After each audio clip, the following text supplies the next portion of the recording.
화평은 아마 모든 사람들이 다 원하는 것일 거예요. 종교와 상관없이, 그리고 착한 사람, 나쁜 사람 상관없이 모든 사람들의 마음에 원하는 것은 화평입니다. 내가 사는 곳에 웃음꽃이 피고 관계가 원만하고 그렇게 행복하게 살고 싶은 게 모든 사람의 꿈이 아니겠습니까? 왜 그러냐면 사람이 행복해지는 데 있어서 화평은 필수적인 요소입니다. 마음이 불편하고 평화가 깨진 가운데에서는 진정한 행복이 있을 수가 없지요. 저도 이렇게 지내보면 누군가 한 사람이라도 가정이나 친인척 또는 교회 공동체 안에 불편한 사람이 있으면 죽을 맛입니다. 그 사람만 이렇게 옆에 와도 이렇게 마음이 긴장되고 이렇게 피하고 싶고, 그거는 행복이 아니죠. 어느 누구도 이 평화를 원하지 않는 사람은 한 사람도 없이 원하여 결혼할 때도 평화하기 위해서 결혼하고, 또 보통 시집살이 많이 한 그 시부모님들, 어머님, 그 며느리 맞이할 때 처음 생각은 내가 이렇게 고생을 했으니까 너는 정말 내가 잘해주고 싶다. 우리 행복하게 지내자. 그런 마음으로 며느리를 맞이하기도 하고, 또 부모는 자식을 통하여 또 행복하고 싶어하는 그런 마음들이 있는데, 이상한 거는요, 막상 사람들의 사는 그 삶을 열어서 보면 그렇게 마음은 행복하게 살고 싶어하고 화평하게 살고 싶은데, 화평한 집, 화평한 우리 시어머니와 며느리 그렇게 많지가 않습니다. 아마 이 가운데 우리 가정은 온전히 화평합니다, 아마 그런 생각이 드시는 분이 있다면 그분은 상위 5% 안에 드는 분이에요. 대부분 다 가정에서 또 그 공동체 안에서 평화가 깨져 있습니다. 이게 이제 우리가 이런 말씀 앞에서 갖는 고민이에요. 그런데 성경은 이 화평이 우리 신앙생활에 참 중요하다라고 말씀을 하고 계신데, 이 산상수훈을 보면요, 그 화평에 관한 말씀들이 꽤 많이 나옵니다. 잘하는 말씀이 5장에도 있는데 이런 말씀입니다. 그러므로 예물을 제단에 드리려다가 거기서 내 형제에게 원망 들을 만한 일이 있는 줄을 생각나거든. 그러면 예물을 제단에 드리지 말고 다시 그 형제에게 가서 화목하고 화평한 다음에 그 다음에 제사 드려라.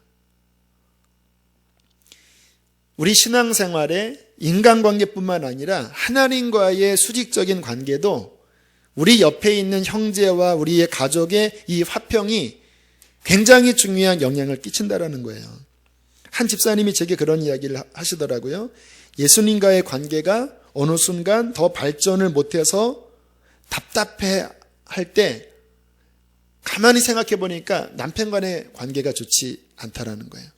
하늘 아버지와의 관계가 뭔가 막혀서 답답해 할 때 생각해 보니까 부모님과의 관계가 막혀서 하늘 아버지와의 관계가 뭔가 막혀 있다라는 이야기를 하시더라고요. 그러면서 사람과의 관계가 하나님과의 관계에 영향을 준다라는 것을 그때 알았습니다. 네, 정확하게 맞는 말씀입니다. 우리 신앙생활에 사람들과의 화평은 그냥 인생의 행복뿐만 아니라 영적인 신앙, 영적인 하나님과의 관계에 또 결정적인 역할을 하는 것이죠. 그래서 이 평화라는 주제는 우리 신앙생활에 굉장히 중요한 주제입니다. 오늘 주님께서 팔복의 이제 7번째로 이 화평에 관한 말씀을 우리에게 하고 계십니다. 다시 한번 들어보실까요?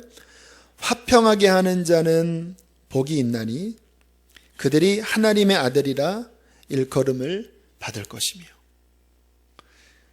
이 말씀은요, 많은 과정을 실은 그 안에 포함하고 있습니다.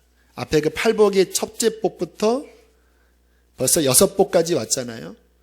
이 6째 복까지 오면서 이 말씀의 전제는 뭐냐면 이미 참다운 신앙인 안에는 하나님이 주신 평화가 있다라는 거예요.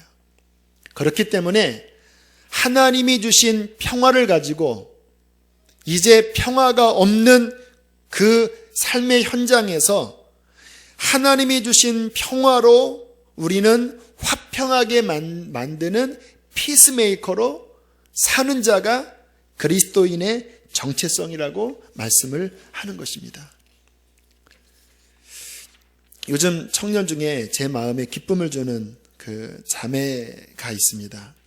친구와 함께 우리 교회를 나오기 시작했는데 처음에는 적응이 안 됐대요. 제가 보기에는 아직 거듭나지 않았던 것 같아요. 그래서 특별히 제일 부담스러웠던 게 그 교회 안에 목장 모임 하면서 그 자신을 오픈하는 그 나눔 모임이 영적으로 열린 사람들은요, 그게 그렇게 좋습니다. 왜냐하면 코이노니아가 일어나는 거거든요. 교제가. 내 삶의 실패와 또 어두움, 이게 드러나도 성도의 그 말씀 안에서의 교제를 통해서 회복이 되고 그리고 힘을 얻잖아요.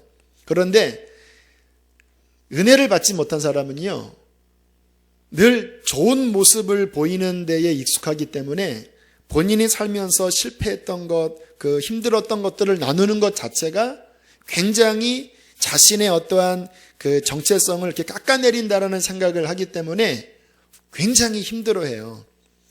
그게 그렇게 이제 싫었다라는 거예요. 그리고 친구를 좀 의지하는 마음이 있었는데 그 친구는 이제 분리개척 참여하면서 이제 교회에 막 봉사에 대한 기대로 왔는데 그 친구는 봉사하고 또 신앙이 약한 친구는 이제 그 교회 생활을 힘들어 하면서 결국은 교회를 당분간 이제 떠나게 됐습니다. 그때 이 신앙 좋은 자매가 아마 제가 이야기를 깊이 나누진 않았지만 다시 이 자매를 붙들기 위해서 본인이 섬겼던 몇 가지 일들을 이렇게 내려놓고 그리고 한 달 정도 다시 그 자매를 데려오더니 딱 옆에 이렇게 붙여서 함께 이렇게 섬기더라고요. 그리고 난 다음에 기적이 벌어졌습니다. 여러분, 사람이 믿음이 안 생기다가 그 마음이 열려서 믿음이 생기는 거는요, 사람의 힘으로 어떻게 할 수 없어요. 본인이 애써도 안 되고 옆에서 어떻게 만들어 주려고 해도 인간의 힘으로는 안 돼요. 그런데 성령께서 역사하시면 그게 열려지거든요. 갑자기 그 자매의 마음에 믿음이 생기기 시작했습니다. 진실하게 기도를 하기 시작했고요. 더 신기한 게 이제는 그 목장 모임 가운데 자신의 삶을 나누는 것을 그렇게 좋아하기 시작했다라는 거예요. 또 귀한 자매와 이제 양육을 함께 받으면서 한 3, 4주 전에 이제 직장을 들어가게 됐는데 이 자매가 기도 제목을 이야기를 하기를 그 직장에 들어가서 회식 자리에 술잔이 오면 이길 수 있게 해달라고 기도 부탁을 하는 거예요. 그리고 또 한 주 지난 다음에 보고를 듣기를 그 자매가 그 자리에서 나는 크리스찬입니다. 그렇게 이야기를 하면서 본인도 뿌듯해하고 참된 신앙으로 이 자매가 불과 한 달 사이에 그렇게 선 거예요. 그 자매를 인도했던 그 자매와 어저께 이제 저녁 식사를 잠깐 나누면서 그런 이야기를 하더라고요. 이 교회 와서 친구가 신앙을 갖게 되어서 너무 좋아요. 그렇게 이야기를 해요. 근데 제 마음에 들었던 생각은 뭐냐면 바로 그 인도했던 어제 만났던 그 자매의 섬김 때문에 화평케 하는 오늘 말씀에 진실한 섬김이 있었기 때문에 하나님과 평화하지 않았기 때문에 이 신앙생활의 공동체에 불편했던 그 마음에 참된 화평을 이 자매를 통해서 줄 수 있었던 것이죠. 하나님께서 우리에게 원하시는 삶이 바로 거기에 있다는 것입니다. 보통 사람들의 바람은요, 그저 좀 편안한 곳에 끼어서 나도 편안하고 행복하게 삶을 누리고 싶은 것이 사람들의 바람이지요. 그런 마음으로 결혼도 하고 그런 좋은 교회 가서 좀 편안하게 생활하고 싶은 게 우리의 마음이잖아요. 그런데 오늘의 말씀은 급진적입니다. 평화한 곳에 가서 평화를 누리라는 말씀이 아니라 서로 찌르고 상처 주고 상처받는 그러한 평화가 없는 곳에서 우리가 하나님이 우리에게 주신 이 평강으로 말미암아 평화가 없는 그곳에 평화를 주는 화평케 하는 자로 사는 것이 우리의 소명이라고 하나님은 말씀하는 것입니다. 이 팔복의 이제 7번째부터는 소명으로 들어갑니다. 아마 7번째와 8번째는 연결되는 것 같아요. 그래서 성 프란치스코가 우리가 잘 아는 이 말씀을 근거로 한 그의 인생 사명 시를 졌죠. 잘 아는 시지만 저는 이렇게 다시 읽으면 읽을수록 아주 잔잔하고 깊은 감동이 있는 것 같아요. 한번 다시 한번 들어보세요. 하나님이 오늘 말씀을 통해서 우리에게 하시는 말씀입니다. 주여, 나를 평화의 도구로 써주소서.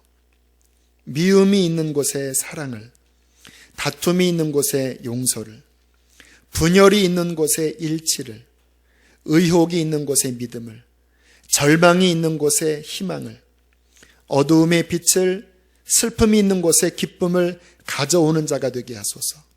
주님, 위로받기보다는 위로하고 이해받기보다는 이해하며 사랑받기보다는 사랑하게 하소서.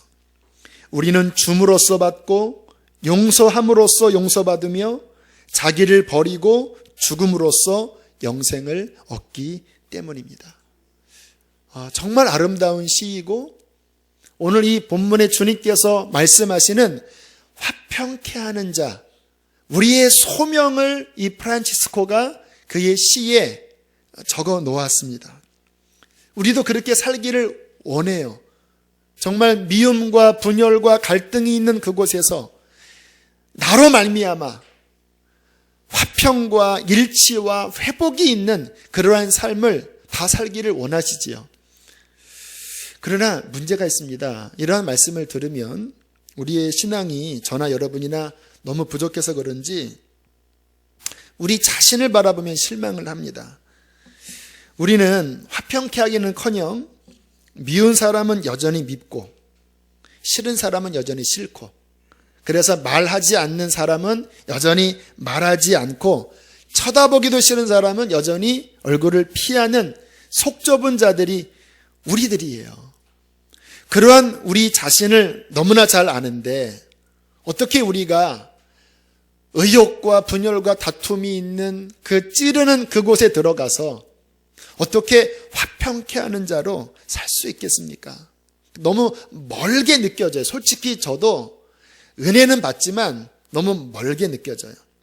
더군다나 이 갈등과 분열이 있는 곳에 일치와 사랑을 주는 자가 되게 해달라고 프란치스코가 기도했는데, 여러분, 이 둘 사이에 싸우는 이 사이에 중재하는 것은요, 이게 정말 쉽지 않아요.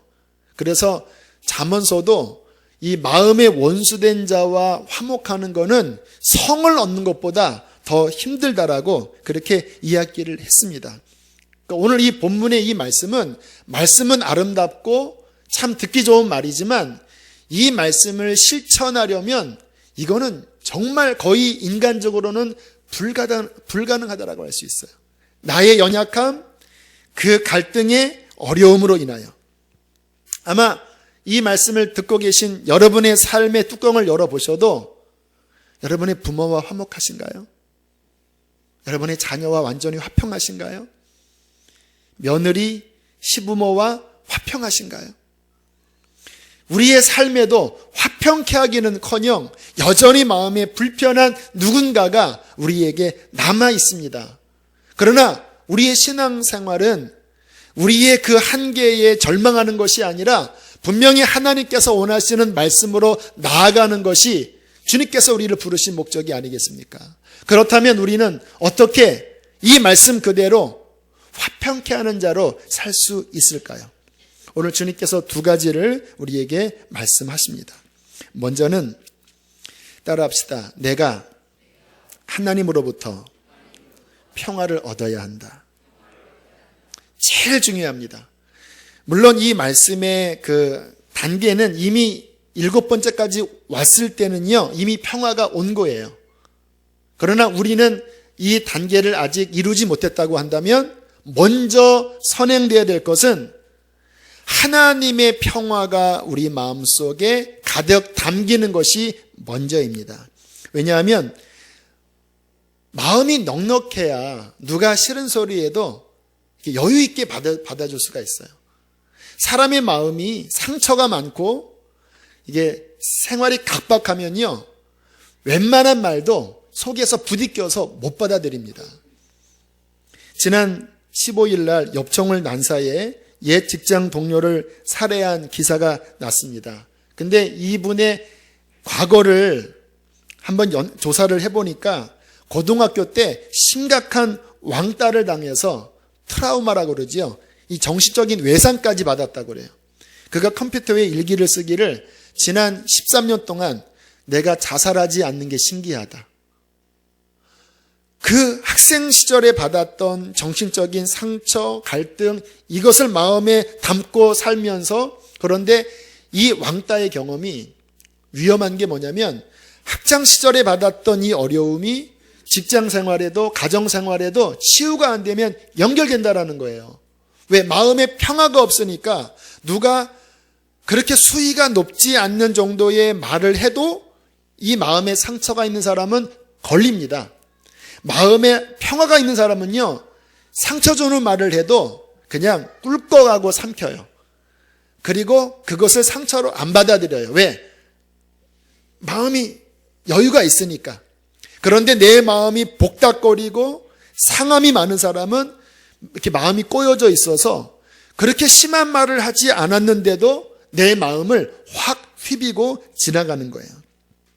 그래서 성경은 그냥 무턱대고 모든 크리스찬들에게 화평케 하라라고 말씀하는 것이 아닙니다. 우리가 믿는 복음이 평화를 주는 복음이잖아요. 정말 예수 그리스도가 내 안에 들어와서 정말 성령으로 거듭나면 반드시 그 마음속에 이루어지는 확실한 증거는 마음의 평안입니다.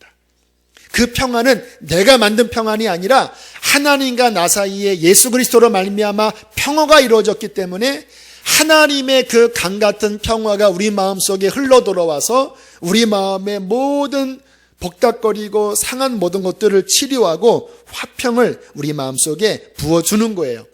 이 평안함 때문에 그리스도인들은 세상에서 환난이 와도 누가 싫은 소리를 해도, 그 전에 주님 믿기 전에는 막 격분하게 반응을 했지만 정말 복음이 온 다음부터 얼굴이 온유해지고 환난 앞에서도 의연한 자세를 가질 수 있는 거예요. 세상 사람들은요, 믿는 사람들 안에 이 평안을 발견할 때 비로소 우리가 가진 신앙에 대한 사모하는 마음이 생긴다고 그러더라고요. 저 사람은 분명히 지금 저렇게 힘든데 나 같으면 절망했을 텐데 무엇 때문에 저렇게 평화하지? 이 평화가 있을 때에 비로소 화평을 사람들에게 흘려보낼 수 있는 거예요. 우리가 잘 아는 시각장애인으로 미국에 건너가 정책 차관보까지 지낸 강영우 박사가 작년 연말에 췌장암 말기 진단을 받고 1달 내지 2달밖에 살 수 없다라는 그 사형 선고를 받으셨다고 그래요. 아마 어제 인터넷 쳐보니까 아직은 뭐 살아계신 것 같은데 뭐 길어야 이제 그 의학적 소견대로 따르면 아마 3월을 넘길 수 없는 상황이신 것 같아요. 그런데 이분의 그 모습이 너무나 평화로워서 주변에 그 한인 교포 사회에 이 강영우 박사가 요즘 회자되고 있대요. 그분이 지인들에게 메일을 보냈는데 이러한 메일을 보냈다고 합니다. 제가 실향인입니다.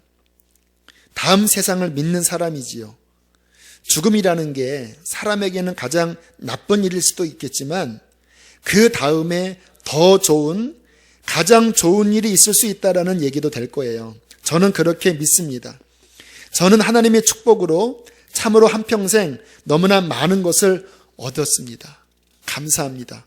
이 메일을 지인들에게 보냈는데 이게 인터넷에 뜨면서 심지어는 기자조차도 이 강영우 박사와 함께 인터뷰를 하면서 굉장한 충격에 빠졌다고 그래요. 한 달, 두 달밖에 남지 않았는데 의연한 자세로 오히려 감사하고 본인이 하나님께 받은 축복을 이야기할 때 그 기자가 신앙이 있었는지 없었는지 모르지만 그 강영우 박사의 모습 속에서 그 마음에 하나님에 대한 사모하는 마음이 생겼다는 거예요. 하나님이 우리에게 주시는 평화를 우리가 충분하게 누리는 것, 그것이 화평케 하는 가장 중요한 첫 번째 문인 것입니다. 여러분, 이 책 혹시 무슨 책인지 아세요? 20년 된 군용 성경책입니다. 제가 이 성경책을 지금은 다 낡아졌지만 간직하고 있는 이유가 있어요. 지난번에 간증을 했던 것으로 기억하는데, 처음 자대에 배치받고 이제 신병은 일주일 동안 이렇게 딱 이렇게 무릎 이렇게 가부좌 자세로 앞만 보고 있어야 돼요. 저녁에 가서는 이제 막 10원짜리, 20원짜리, 18원짜리 막 욕을 하고 또 하루 종일 이렇게 앉아 있고. 근데 기도할 시간도 없고 성경 볼 시간이 없으니까 제 마음에 채워졌던 하나님의 평화가 고갈이 돼 버린 거예요. 왜? 이게 영적인 것도요. 이게 인풋 아웃풋입니다. 말씀 듣고 또 은혜 받아야지만 이 마음에 평화가 채워지지, 계속 세상에 시달리면요, 이 세상은 평화가 없잖아요. 더군다나 군대 문화는 욕 문화인데 계속 욕을 먹으니까 마음의 은혜가 앵꼬가 되면서 막 불안해지기 시작했습니다. 어떻게 하면 좋을까? 근데 책상을 열어봤더니 이 성경책이 있는 거예요. 그래서 빨리 꺼내서 주머니에 딱 넣고 이렇게 가부좌 자세로 있다가 제 다리 아래로 딱 넣은 다음에 성경책을 착 펴고 아무도 없을 때 보는 겁니다. 꿀송이 같은 말씀. 여호와는 나의 목자시니 내게 부족함이 없으리로다. 대영아, 군생활이 힘들지? 힘내라, 힘내. 하나님이 막 격려가 들리는 것 같은데 너무 갈급하니까 한두 장만 읽어도 막 가슴이 뿌듯한 거예요. 그러면 다시 보고 감사하다. 뭐 사람 들어오면 딱 만약에 걸리면요, 저는 죽는 겁니다. 뭐 그래도 괜찮아요. 또 아무도 없을 때 성경 보고. 그렇게 하면서 제 마음에 다시 평강이 밀려온 거예요. 그렇게 26개월 군생활을 하면서 순간순간 말씀을 읽고 기도하는데 어떤 고참은 저를 막 때렸거든요. 근데 막 의뢰가 막 넘치니까 때린 고참에게 제가 지나가다가 얼굴을 보자마자 밝게 웃으면서 충성 그랬습니다. 근데 사람이 이 한마디 말이 그 마음속에 있는 느낌이 전달되잖아요. 분명히 얼마 전에 저를 때린 고참이거든요. 저보다 2살 어려요. 또 제가 전도사인지도 알고 있고 그분도 교회 다녀요. 근데 아무튼 저를 때렸어요. 근데 제가 그때 은혜 충만하게 받고 만나서 충성하고 웃었더니 얼굴이 갑자기 빨개지면서 미안하다 그러는 거예요. 진심으로 미안하다. 근데 그 원인은요, 그분이 제 안에 하나님의 은혜로 말미암아 채워진 미워하지 않는 평강을 그분이 느낀 거예요. 그러니까 오히려 내가 얼굴 붉히고 얼굴 이렇게 피하고 한 것으로 이루어질 수 없었던 평화가 그 은혜로 말미암은 그 평화의 행동을 통해서 그분에게 전해졌잖아요. 저는 지금도 제 삶에 늘상 이것을 경험해요. 제가 매일 말씀을 읽는 이유가 뭐냐면요, 주님은 그날 제 삶에 어떠한 불편한 일들이 일어날 것을 알고 계셔요. 그래서 어느 날은 말씀을 하나님이 더 많이 보게 하세요. 그래서 제 마음이 은혜롭게 충만하게 채워지면 어떤 때는 그 은혜로 채워진 바로 그날 제 마음에 충격을 주는 일들이 막 생기는 거예요. 그런데 신기하게 이미 오전에 제 마음은 평화로 채워졌기 때문에 제 반응이 인간적인 반응이 아니라 막 육신이 올라오려고 하더라도 하나님의 은혜가 그것을 눌러서 화평한 모습으로, 화평한 입술로 하나님이 대하도록 만들어주시는 것을 느꼈어요. 제가 그때 느낀 게 뭐냐면, 만약에 오늘 내가 오전에 기도 중에 말씀 중에 이 은혜를 받지 못했다면 뻔하잖아요. 이 사람이 이 흐름입니다. 한번 육신에 잡혀서 그 분을 내기 시작하면 아무리 은혜 받은 사람도요, 글로 쭉 가요. 그런데 요것을 이렇게 막는 힘, 그 한 발자국 더 가지 못하게 막고 하나님의 힘으로 생각하는 이 힘이 은혜의 평화입니다. 우리의 삶에 하나님께서는 우리에게 날마다 이 하나님의 평강을 마음속에 부어주기를 원하십니다. 여러분, 이 시간 여러분의 삶에 갈등이 있는 분이 있나요? 주변 사람을 보면 밉고 원망스럽고 화가 나고 멀리하고 싶은 분이 계셔요? 마음이 상해서 그래요. 그 마음속에 주님의 평안을 잃어버려서 그래요. 우리 주님 앞에 나아가서 오늘 주님께서 부족한 종의 말씀을 통하여 여러분의 마음을 치유하고 여러분의 마음에 사람이 주는 평화가 아니라 하나님이 주시는 평화로 채워지기를 축복합니다. 그 평강으로 나의 직원들을 만나고 그 평강으로 여러분 아내와 남편과 가족들을 만나십시오. 내 육신에 불편함이 올라오려고 할 때 십자가에 못 박고 주의 평화로 말해보십시오. 그때 우리는 억지로가 아니라 그의 은혜로 화평케 하는 삶을 살 수 있게 될 것입니다. 두 번째, 그 하나님의 평화가 내 마음속에 있으면 그러면 완전하게 화평케 하는 자로 살 수 있을까요? 그렇지 않습니다. 화평케 하는 자로 살 수 있는 힘은 주어져요. 그러나 한 가지 우리가 더 해야 될 것이 있습니다. 그것은 희생이에요. 갈등의 골이 깊으면 깊을수록 화평이 깨어진 그 깨어짐이 심하면 심할수록 그 속에서 하나님이 주신 평화를 가지고 내가 들어가서 피스메이커로 화평케 하려면 그냥 되지 않아요. 누군가 죽어야 합니다. 그래서 성경에 희생 제물, 화목 제물이라고 그런 거예요. 베드로전서에 주님께서 우리에게 이 화평을 주시기 위해서 어떻게 하셨는지 말씀하고 있습니다. 욕을 받으시되 대신 욕하지 아니하시고 고난을 받으시되 위협하지 아니하시고 친히 나무에 달려 그 몸으로 우리 죄를 담당하셨으니 이는 우리로 죄에 대하여 죽고 의에 대하여 살게 하려 하십니다. 그가 채찍에 맞음으로 너희는 나음을 얻었나니. 이게 화평의 원리예요. 욕을 받으셨지만 주님께서 대신 욕으로 갚지 않고 희생하신 거예요.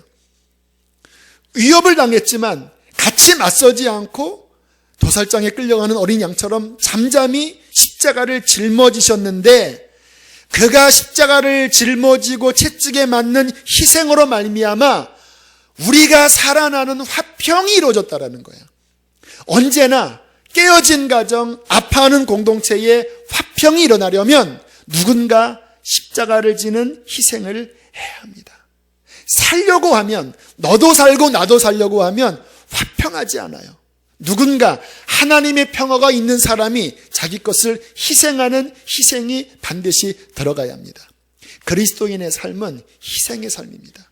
희생의 삶 속에 화평이 이루어지는 거예요. 지난 IMF 때 저희 가정의 친인척 되시는 분이 빚을 많이 지고 피신하게 되었습니다. 그 중에 한 채권자가 어떻게 제가 친인척인 거를 알고 공주에서 목회하는 그 공주까지 찾아와서 대신 빚을 갚으라 그러는 거예요. 내가 얼마나 그 사람 때문에 힘든 줄 아냐고 막 얼굴에는 원망과 분노가 막 억울함이 가득 차서 막 안 갚으면 막 그 깽판 친다고 막 그러는 거예요. 그래서 아내와 상의를 하고 그럼 우리가 갚겠다고 뭐 한 번에 갚을 돈은 없지만 그때 월급이 70만 원이었거든요. 그런데 다달이 1, 20만 원씩 한 3년에 가까이 이렇게 갚아주겠다고. 지금 생각해보면 어떻게 살았는지 몰라요. 그런데 그때 먹을 건 다 먹었던 것 같아요. 과자도 사 먹고 한 달에 한 번 외식도 하고. 그렇게 3년 정도 하면서 한 600만 원을 많진 않지만 그렇게 갚아드리고 또 그렇게 한다고 각서를 썼을 때 그분의 얼굴에서 분이 풀어지는 것을 느꼈습니다. 그렇잖아요. 우리 못합니다 하면 뭐 법적으로 전혀 구속력이 없는데 알겠다고 했을 때 그분의 마음에 있었던 그 분노, 그 깨어진 것을 하나님께서 풀어주시는 것을 느낄 수가 있었어요. 왜 우리 가정이 잘 평화하지 못할까요? 그 사람 때문이 아닙니다. 내가 희생하지 않기 때문입니다. 내가 먼저 손 내밀지 못하고 내가 먼저 웃음 짓지 못하고 내가 먼저 화해하지 못하고 머뭇거리고 있는 내 속의 주님은 내가 십자가를 진 것처럼 너도 십자가를 지고 희생하여 화평케 하라. 그리할 때에 너는 하나님의 아들이라 일컬음을 받을 것이다. 그렇게 우리를 은혜로 미시지만 내가 주저하고 죽지 않으려고 하는 그 모습으로 인하여 우리의 가정에 화평이 지연되고 있다는 것을 아십니까? 하나님은 우리로 하여금 그 속에 들어가서 억울하지만 답답하지만 우리 안에 주신 그 복음, 그 평안으로 말미암아 화평하게 만드는 화평의 사신이 되기를 원하시는 것입니다. 간단합니다. 예수님처럼 죽으면 돼요. 에베소서 2장 14절 그는 우리의 화평이신지라 둘로 하나를 만드사 원수된 것 곧 중간에 막힌 담을 자기 육체로 허시고 십자가로 이 둘을 한 몸으로 하나님과 화목하게 하려 하심이라. 힘드시나요? 죽으라고 하는 말씀이 힘드시나요?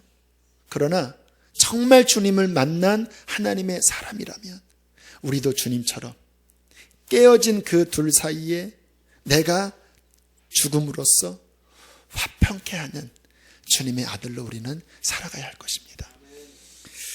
AD 391년 로마에서는 그 열광의 도가니가 매일마다 그 콜로세움 경기장에서 열렸다고 그래요. 잘 아는 글래디에이터 검투사들이 그 당시에는 뭐 한 편이 이기면 상대를 죽이는 거예요. 그러니까 인간이 얼마나 이 죄성이 많은지 그 검투사가 상대방의 심장을 찔러서 선혈이 낭자하게 죽는 그 모습을 보고 로마 시내 전체가 막 열광을 나는 이 참극이 경기로 로마에 계속 벌어졌더라는 거예요. 어느 날 탈레마투스라고 하는 수도사가 기도하는 중에 로마로 가라는 주님의 음성을 듣고 로마에 갔습니다. 근데 제일 처음 눈에 들어온 것이 이 검투 경기였습니다. 선혈이 낭자하게 죽어가는데 이거는 있을 수가 없다. 그래서 사람들에게 외쳤습니다. 예수 그리스도 이름으로 명하노니 시합을 멈춰라. 그 자리에 황제도 있었고 수만 명의 관중들이 있었는데 다들 막 비웃었지요. 그러니까 이 연약한 수도사가 경기장 안에 들어가서 예수 그리스도 이름으로 명하노니 당장 멈춰라 외쳤대요. 그러니까 막 사람들도 웃고 검투사들도 막 비웃고 있다가 경기가 방해가 되니까 그 시합을 진행시키는 한 지휘관이 죽이라고 했다고 합니다. 그래서 검투사가 가서 칼로 찔러서 죽였는데 마지막 숨이 끊어지면서까지 예수 그리스도 여러분은 명하노니 멈춰라. 예수님의 이름으로 명하노니 멈춰라. 끝까지 외치다가 숨이 끊어졌대요. 그 순간 성령께서 그 장내에 임하셨습니다. 갑자기 그 공간이 숙연해지더니 황제 호노리루스가 조용히 일어나서 떠나고 관중들도 다 고개를 숙이고 그 경기장을 나가고 나중에는 검투사도 고개를 푹 숙인 채 퇴장을 했다고 그래요. 그 해가 AD 391년. 그 이후로 사람을 죽이는 검투 경기는 한 번도 일어나지 않았대요. 그게 운동으로 된 게 아니에요. 데모로 된 게 아니에요. 한 사람이 그리스도의 음성을 듣고 하나님의 평강을 가지고 예수님의 이름으로 명하노니 멈추라고 마지막 숨이 끊어지기까지 외칠 때에 그 한 사람의 희생제물을 받으시고 로마의 악습을 성령께서 끊어주신 것입니다. 주님께서는 우리에게 화평케 하는 자가 되라고 오늘 말씀하십니다. 아픔이 있으시나요? 여전히 집에 가면 찌르고 전쟁이 벌어지나요? 주님은 우리에게 그분의 평화를 주셨습니다. 십자가를 주셨습니다. 이 십자가의 평화를 붙잡고 우리도 주와 함께 죽고 그의 평안을 흘려보낼 때 힘들지만 그때 비로소 하늘에서도 너는 나의 아들이야. 내 아들과 어쩜 그렇게 똑같이 사니? 주변에서도 저 사람은 진정한 하나님의 자녀야. 그 거룩한 음성이 그 십자가와 평화를 통해서 이 공동체에, 여러분의 가정에 울려 퍼질 때에 참된 평화가 임하게 될 줄로 믿습니다. 마지막 제가 다시 한번 성 프란치스코의 시를 읽고 기도하겠습니다. 주여 나를 평화의 도구로 써주소서. 찬양 준비해 주세요. 미움이 있는 곳에 사랑을, 다툼이 있는 곳에 용서를, 분열이 있는 곳에 일치를, 의욕이 있는 곳에 믿음을, 절망이 있는 곳에 희망을, 어두움의 빛을, 슬픔이 있는 곳에 기쁨을 가져오는 자가 되게 하소서. 주님, 위로받기보다는 위로하고, 이해받기보다는 이해하며, 사랑받기보다는 사랑하게 하여 주십시오. 우리는 줌으로써 받고, 용서함으로써 용서받으며, 자기를 버리고 죽음으로써 영생을 얻기 때문입니다. 우리 찬양을 드리고 하늘의 평화를 바라보고 우리의 가정과 삶을 주 앞에 의탁하며 기도하겠습니다.